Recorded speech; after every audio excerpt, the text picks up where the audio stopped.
Hi, I'm Cecilia. I'm the team number 2, and I'm going to talk about the Kolb's model. First of all, what is? David Kolb publishes his learning styles model in 1984, from which he developed his learning styles inventory.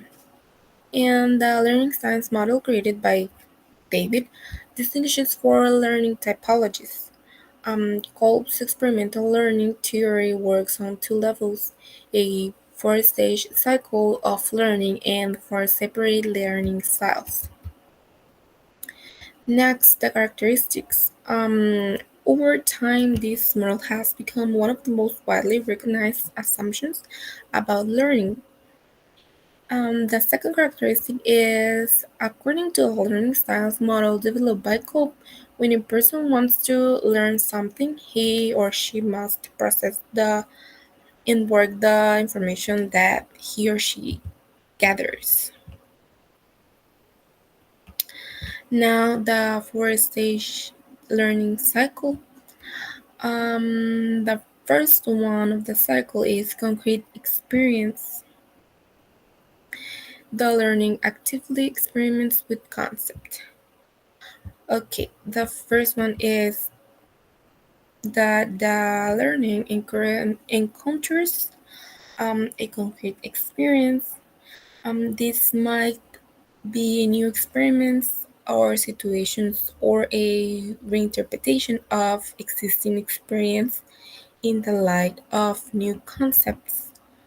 The second one of the cycle, sorry, is reflective observation. It says the learning consciously reflects back on the experience.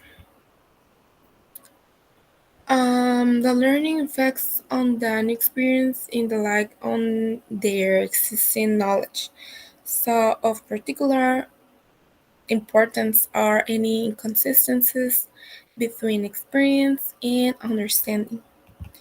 The number three, the cycle is thinking, abstract conceptualization. It says learning attempts to generalize a model of what it is experiencing. This one is a reflection gives rise to a new idea or a modification of an existing abstract concept. It's like the person has learning from their experience. And the last one of the cycle is doing active experimentation. It says here the learner apply the model to a new experiment. This one is the newly created or modified concept give rise to experimentation.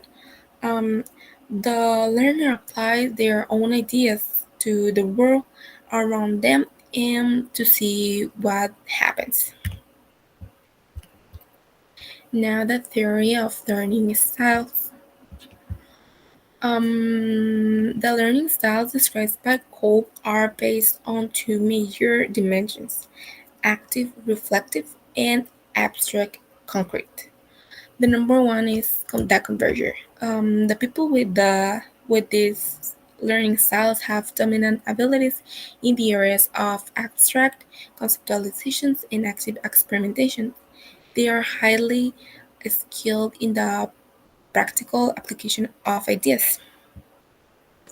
They tend to be they tend to do best in situations where there is a single best solution or answer to a problem. The next one is the diverger.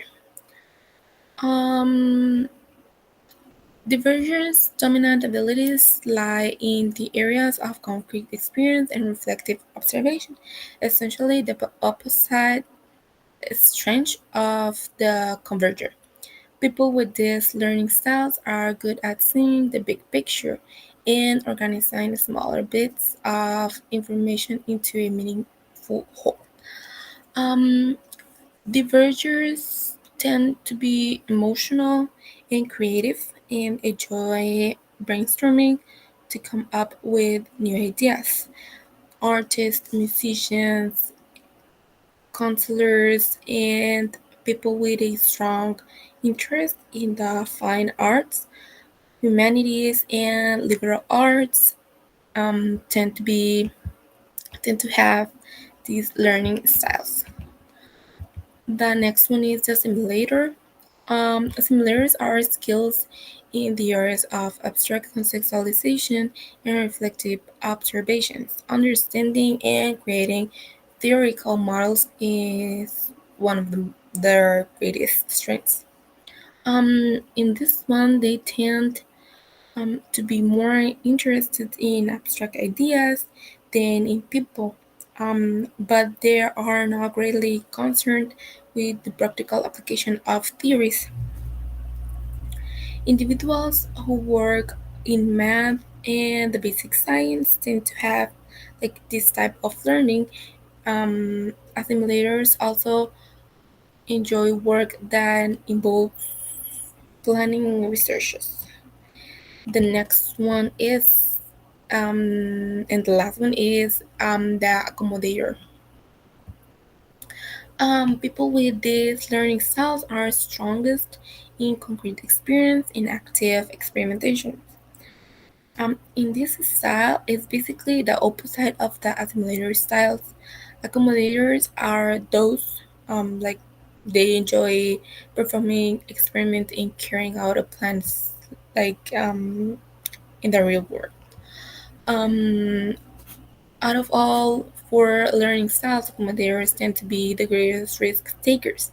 So they are good at thinking on their feet and changing their plans spontaneously in response to new information. When solving problems, they typically use a trial and error approach. So these people with these learning styles often work in technical fields or in action oriented to jobs such as sales and marketing. So that's it. These are the references, and thank you so much for your attention.